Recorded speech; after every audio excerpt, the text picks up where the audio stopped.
आमिर भाई, मुझे बहुत सारे कमेंट्स आते कि तुम्हारे दोस्त देवबंदी हैं, तबलीगी हैं, तो आप देवबंदी या तबलीगी ऐसा कुछ हो? आपने तो मुझे कभी बताया नहीं ऐसे कुछ। अस्सलामुअलैकुम एवरीवन, कैसे हैं आप सब लोग? आई होप आप सब लोग अच्छे होंगे। आज है जुम्मा, हम जा रहे हैं मस्जिद अल अक्सा। बहुत दिन के बाद येरवड़ा की मस्जिद अल अक्सा जा रहे हैं आज। मैं आप सबको एक चीज़ कहना चाहता हूँ, थोड़े दिन पहले मैंने आप सबसे हेल्प मांगी थी बच्चों के लिए। तो मदरसे का काम रुका हुआ है, बच्चों की रिहाइश की वहाँ पे एक पूरी तामीर हो रही है। तो आप सबसे गुजारिश है, जुम्मा है, आप थोड़ा सा ताउन करें। मैं ज़्यादा नहीं कह रहा हूँ, अगर 10,000 लोग भी ये वीडियो देख रहे हैं और 100 रुपया भी आप सबने दिया अगर तो कुछ ना कुछ तो हो ही जाएगा ना। मैं ये कह रहा हूँ, बाकी तो क्या है, अल्हम्दुलिल्लाह। बारकोड आपके सामने है, डिटेल्स आपके सामने है, बैंक की डिटेल्स। अगर बारकोड से नहीं हो रहा है तो आप गूगल पे जाइए, वहाँ पे बैंक ट्रांसफ़र पे क्लिक कीजिए, वहाँ पे अकाउंट नंबर डालिए, ये वाला जो सामने दिया हुआ है, और नीचे IFSC कोड डालिए। आपको फिर वहाँ से आप ट्रांसफ़र भी कर सकते हो, GPay से कोई मसला नहीं है। आप बहुत ईजीली ट्रांसफ़र कर सकते हो।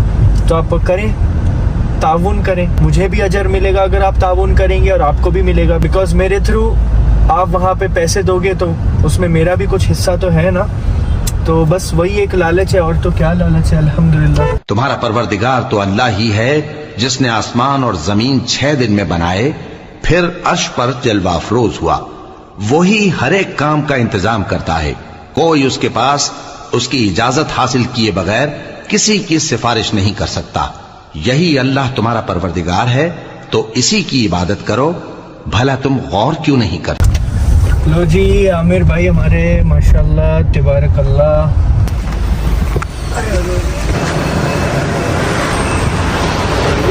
और बैठिए जी, अस्सलाम वालेकुम, कैसे हैं आप? माशाल्लाह। अच्छा, आप हमारे साथ आ गए। चलिए बिस्मिल्लाह। चलो जी, अपनी दोनों गाड़ियाँ लग गई यहाँ पे।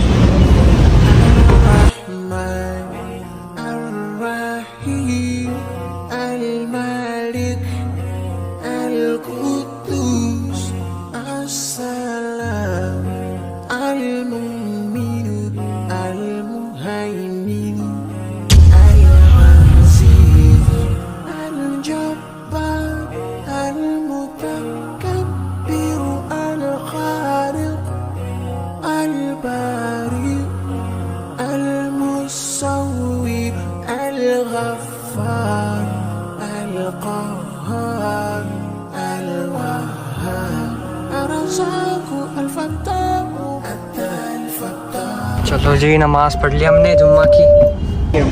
चलो गाइस, आमिर भाई के बंगले पे आए। अस्सलाम वालेकुम, कैसे हैं आप? 1 hour later. गाइस, अभी हम जा रहे हैं काम करने, खाना देना है हमने।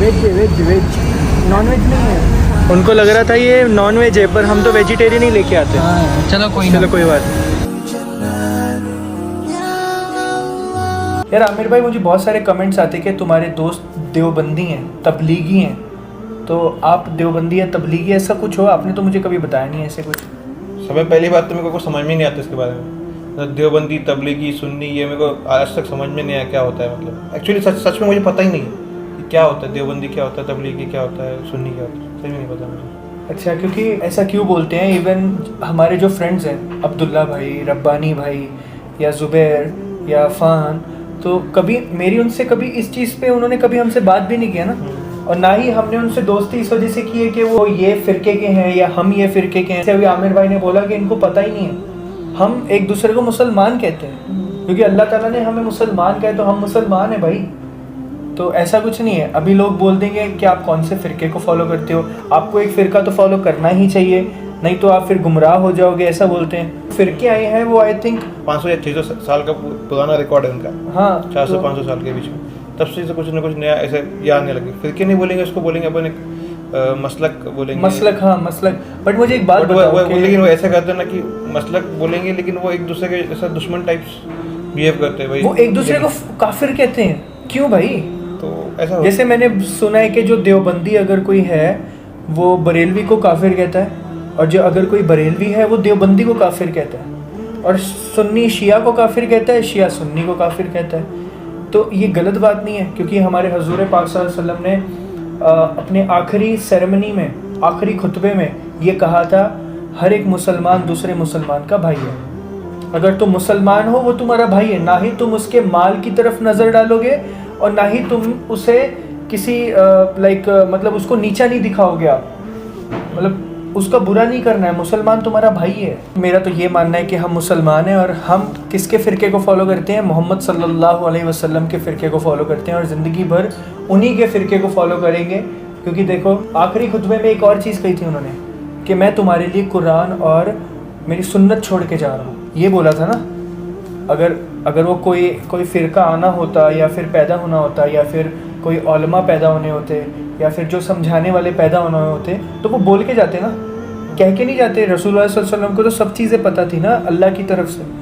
ये मेरा एक मासूमाना सवाल है, बीइंग अ न्यू मुस्लिम, आप सबसे बीइंग अ न्यू मुस्लिम ये कह रहा हूँ, मैं कोई बहुत समझदार नहीं हूँ। मेरा ये सवाल है, मेरे दिमाग में घूमती है ये चीज़ें कि अगर किसी के भरोसे पे हमने बैठना होना था, क्योंकि अगर मैं आज कुरान पढ़ता हूँ तो मुझसे ये पूछा जाता है कि भाई तू कौन से फ़िरके की कुरान पढ़ रहा है और कौन से उलमा से पढ़ रहा है। कुरान तो एक ही है। और फिर बोलते हैं अकेले मत पढ़ो, गुमराह हो जाओगे, क्योंकि इसका तर्जुमा गलत किया हुआ है, ऐसे किया हुआ है। नहीं ऐसा नहीं है। ऐसे कुरान को पढ़ना, कुरान में अल्लाह ताला ने बार बार कहा है कि हमने समझने वालों के लिए आसान कर दिया, समझने वालों के लिए, जो समझना चाहता है कुरान को सही में तो उनके लिए आसान कर दिया है। जो नहीं समझना चाहता उनके लिए वो मुश्किल रहेगा, कभी वो खोलेगी भी नहीं और कभी वो सीखेगी नहीं। ये चीज़ ऐसे क्लियर है।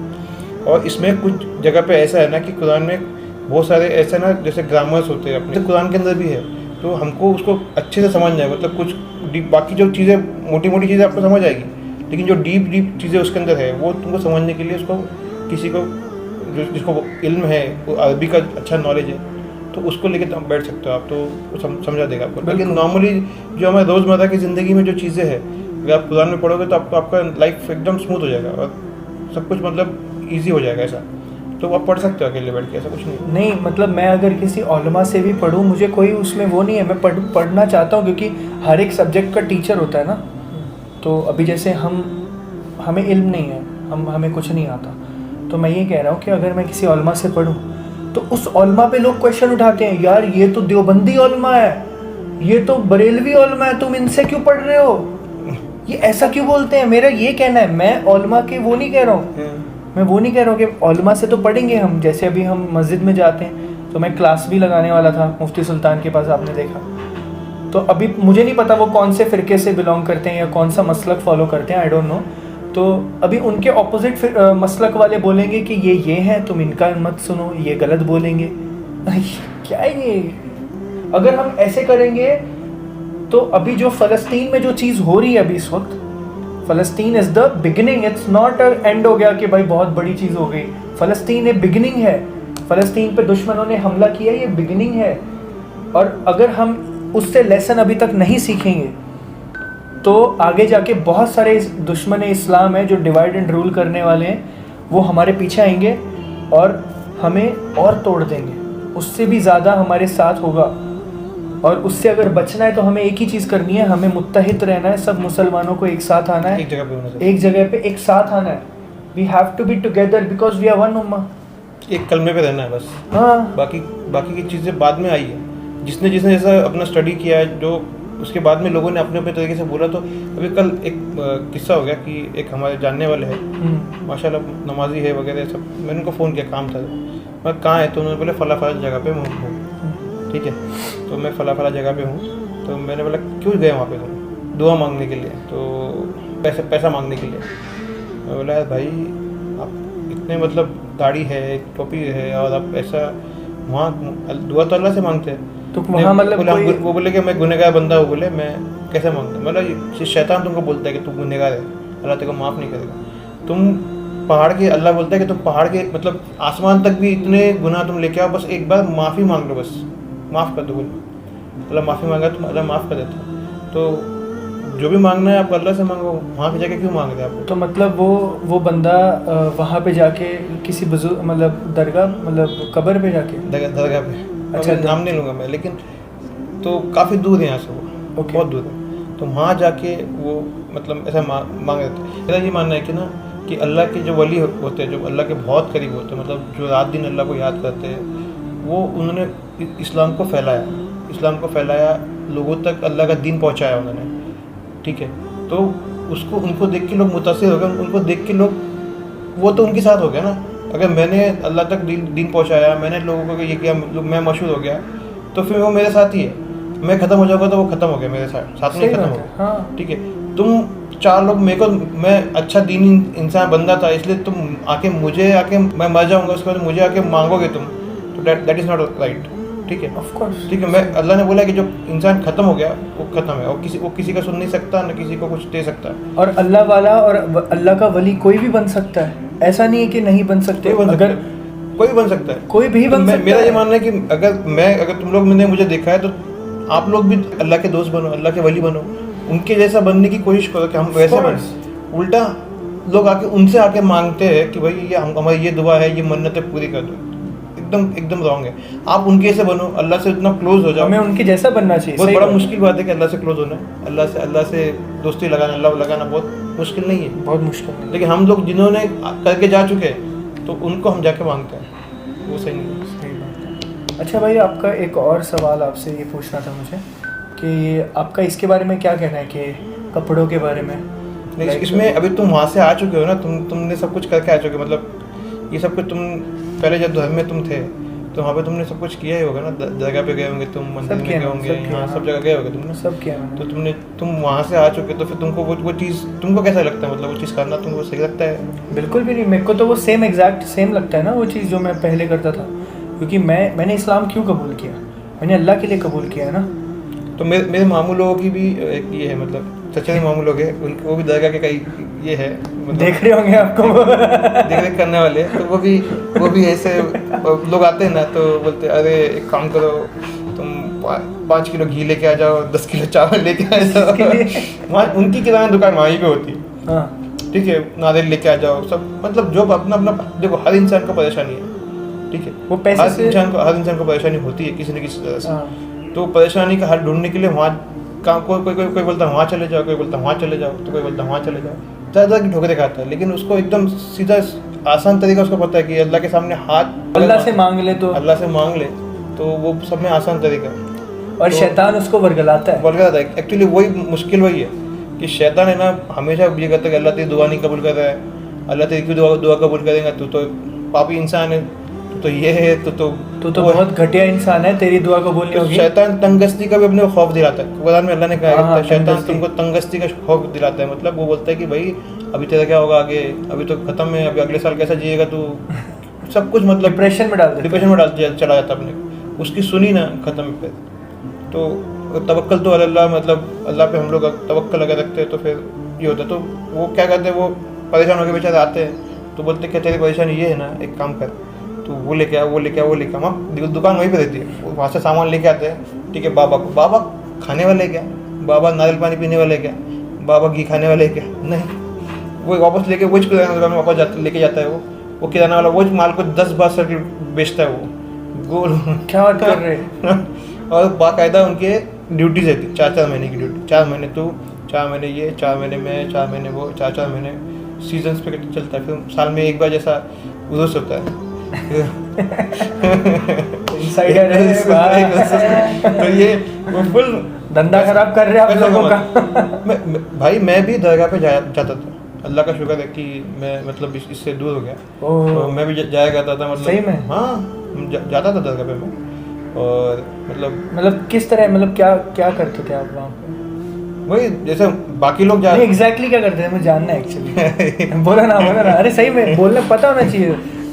दरगाह पे मतलब क्या करते क्या थे वहाँ पे जाके? नहीं दरगाह पे ऐसे मतलब देखो एक तो वो लोग होते हैं कि जो वहाँ पे जाके वो अल्लाह के वली के लिए दुआ करते हैं, उनके लिए दुआ करते हैं एक्चुअली हमको वहाँ और पे फातिहा पढ़ते हैं। वहाँ जाके उन्होंने जो जो किया मतलब इतना अल्लाह के इतने करीबी थे वो, तो हमको उनके दर्जात बुलंद करने के लिए उनकी दुआ मांगनी चाहिए अल्लाह से।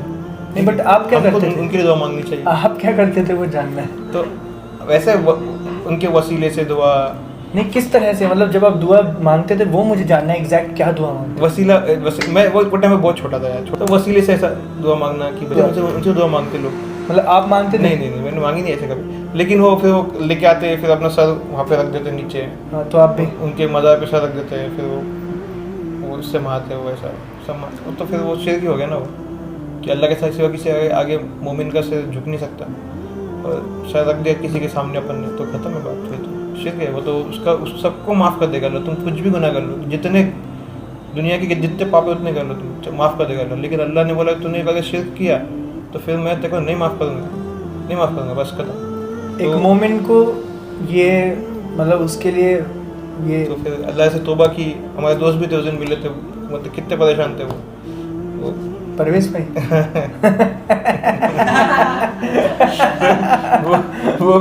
वो भी पहले जाते थे, बाद में घर वालों का आज भी समझाते हैं वो कि भाई मत जाया करो। तो लेकिन एक दो एक लोग है अपने इंडिया में ना वैसा वो उस टाइप का कल्चर इंडिया के अंदर है, इंडिया पाकिस्तान बांग्लादेश में वो कल्चर अपन देखते हुए आए है ना। तो सेम चीज़ यहाँ भी होती है, तो उसको हम लोग भी वो कहते हैं, हम लोग खुश करने के लिए खाना वहाँ ले आके दे देंगे, नारियल ले आके दे देंगे, फल ले आके दे देंगे, कुछ करके ले आके दे देंगे। तो फिर वो मतलब उनको जाता नहीं ना, उन तक पहुँचता भी नहीं है ना। सही बात है। जब हम कुर्बानी करेंगे तो अल्लाह बोलता है कुर्बानी में ना तुम्हारा ना उसका गोश्त मुझ तक पहुँचता है, उसका खून मुझ तक पहुँचता है। सिर्फ आप अपनी नीयत अल्लाह तक पहुँचती है कि अपनी नीयत क्या होती है। बस मैं तो ये कहना चाहता हूँ कि जितने भी लोग हैं, जो भी उनकी मान्यता है, जो भी वो मानते हैं, हम उन्हें गलत नहीं कह रहे, ठीक है, ना ही हम उन पे कोई तनकीद कर रहे हैं, वो उनकी अपनी मर्जी है। किसी को नहीं बोल रहे हम लोग, लेकिन अगर कन्विंस करना चाहते हो हम आ जाओ, कोई भी कन्विंस कर दो हमको, हम कन्विंस होने के लिए तैयार है। अगर ये सही में अगर वो कर रहे हो सही है तो बताओ, हमको कन्विंस भी कर सकते हो। और पर हम भी अगर आपको कन्विंस कर दें तो फिर आपको भी हमारी बात माननी पड़ेगी, है कि नहीं। देखो मैं ये मानता हूँ कि हमें हर एक इंसान की रिस्पेक्ट करनी चाहिए, चाहे वो जो मर्जी कर रहा है। अगर कोई मुसलमान है, वो सामने वाला अगर मुसलमान अपने है कलमा गो, तो मेरा भाई है। तो बट अभी वो उसका जो फेथ है अल्लाह के ऊपर, अगर वो जिस तरह से जो भी है वो उसका और अल्लाह का मामला है, हम उसमें कुछ नहीं होते बोलने वाले। बट हम जो बात कर रहे हैं अभी यहाँ पे, ये हमारा पॉइंट ऑफ व्यू परसेप्शन है, एक डेमोक्रेटिक परसेप्शन है हमारा जो हम सामने रख रहे हैं, ठीक है। हम किसी को ना तनकीद कर रहे हैं, ना ही हम अल्लाह के वली की कोई बिल्कुल भी बेहुरमती या किसी को हर्ट करने का भी हमारा कोई वो नहीं है। हम उनकी भी रिस्पेक्ट करते हैं, हम खुद वहाँ पे जाके उनके लिए फातिहा और दुआ करेंगे, हमें कोई मसला नहीं है, बिल्कुल भी नहीं है। और जाएंगे अपन दरगाह भी जाएंगे एक दिन। हाँ बिल्कुल जाएंगे, अल्लाह के नबी ने बोला है कि जाना चाहिए आपको, बिल्कुल जाना चाहिए। आपको कब्रिस्तान जाना ज़रूरी है।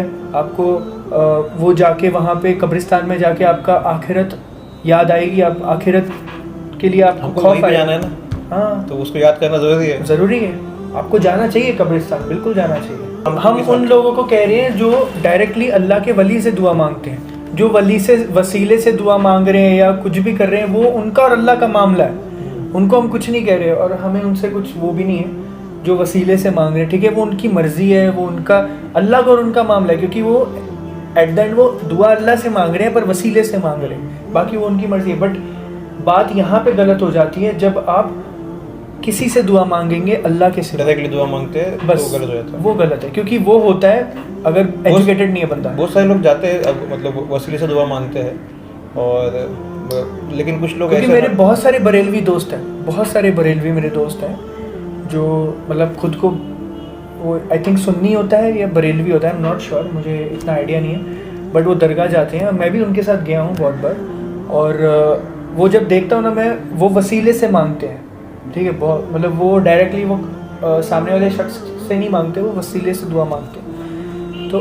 मैं उनको कुछ भी नहीं बोलता, वो उनकी मर्जी है, मैं क्यों उनको वो कुछ तो बोल। प्रॉब्लम वही है कि तुम डायरेक्टली दुआ नहीं मांग सकते, हाँ। और सेकंड वहाँ पे तुम सर को झुका नहीं सकते, सजदा नहीं कर सकते। हाँ। ये दो चीज़ें, बाकी जो कहते हैं। बाकी देखो, मेरा ये मानना है कि मैं डायरेक्ट अपने अल्लाह से मांगूंगा, अगर कोई और किसी और तरीके से मांगना चाहता है वो उसकी मर्जी है, सीधी सी बात है। ये मेरी ज़िंदगी, मैं अपने आखिरत में जवाब दूँ, राइट? तो आखिरत में तो सबको सब पता चल ही जाना है। चलो जनाब, असर पढ़ लेते हैं, फिर यहाँ से जाएंगे। फ़ैन बहुत तेज़ चला दिया है इन्होंने माशाल्लाह। असर की नमाज़ हर मनी पढ़ाता है हमें हर जुम्मे की। चलिए, एक चीज़ मैं कहना चाहता हूँ कि मैंने आज जुम्मे में भाई एक चीज़ नोटिस की, जब सलाम फेरा ना जुम्मे में मस्जिद में इमाम साहब ने, बहुत सारे लोगों को मैंने देखा कि जब वो कहते हैं अस्सलामु अलैकुम रहमतुल्लाह, अस्सलामु अलैकुम रहमतुल्लाह, तो कुछ लोग उनके साथ ही कर रहे हैं, और जैसे उन्होंने सलाम फेरा, कुछ लोगों ने उनसे पहले ही सलाम फेर दिया, और कुछ लोग जब वो सलाम फेरे तभी उन्होंने सलाम फेरा। बट हमें इमाम के पीछे चलना है। ये चीज़ मैंने सीखी है मस्जिदुल नबवी में, मस्जिदुल हरम में, मतलब वहाँ पे मैंने सीखा है कि जब आप इमाम के पीछे नमाज पढ़ रहे हो, तो जब इमाम करे, मतलब जब इमाम सलाम फेरे अस्सलामु अलैकुम रहमतुल्लाह, अस्सलामु अलैकुम रहमतुल्लाह, फिर आपको स्टार्ट करना है अस्सलामु अलैकुम रहमतुल्लाह, अस्सलामु अलैकुम रहमतुल्लाह। ये बहुत ज़्यादा इंपॉर्टेंट है, आपको उनके पीछे पढ़ना है। ये आप एक बार सलाम, ये वाला राइट वाला सलाम कर दिया, देन फिर तो उसके बाद हम लोग कर सकते हैं लेफ्ट में अस्सलाम वालेकुम, हाँ, लेफ्ट में बोलने लगे। क्योंकि पर कैसा होता है ना, कभी-कभी अपन वो बहुत कभी-कभी सामने जो होते हैं इमाम साहब बहुत स्लो होते हैं, वो उन्होंने करा राइट वाला, फिर जब वो लेफ्ट वाले में जाते हैं अपन राइट वाले में जाते हैं, तो अपना जल्दी हो जाता है, फिर अपन वेट कर रहे होते हैं कब वो सलाम फेरे इधर आके। तो द बेटर इज कि जब वो दोनों सलाम फेरते हैं तभी आप कर लो, वो भी बेस्ट है, और वही सही चीज़ है आई थिंक, क्योंकि मैंने ये बहुत सारी जगह पे देखा भी है। और एक और चीज़, जब आप रफ़ल यदैन करते हो स्टार्टिंग में, अल्लाह अकबर हाथ उठा के, हर एक इंसान रफ़ल यदैन करता है। कुछ लोग पूरी नमाज में करते हैं, कुछ लोग सबसे पहले करते हैं, बट हर बंदा रफ़ल यदैन करता ही है। तो जब रफ़ल यदैन करते हो आप स्टार्टिंग में अल्लाह अकबर तब बांधते हो, अल्लाह अकबर स्टार्टिंग में कहते हो, तो आपको ज़ुबान से थोड़ा सा ज़ोर से कहना पड़ता है, ज़ुबान से थोड़ा ज़ोर से अल्लाह अकबर ऐसे। कुछ लोग अपनी दिल में बोलते हैं, वो नहीं चलता है, आपको थोड़ा सा ज़ोर से बोलना चाहिए। दिस इज़ माई रिक्वेस्ट, ठीक है? थोड़ा खुद को सुनाई दे, हाँ, खुद को सुनाई दे, इतना हो बस, सामने वाले को वो नहीं, बट खुद को सुनाई देना चाहिए, इतना आपको बोलना है, ठीक है जी? अस्सलामु अलैकुम। मिलते हैं भाई, इंशाल्लाह। भाई के साथ बकरे लेने जाने का अपने को, बकरे लेने जाएंगे भाई के साथ, भाई के भी लेने हैं, मेरे भी लेने, चलो लेंगे इंशाल्लाह। चले भाई, ओके जी, ओके बाय, गुड नाइट।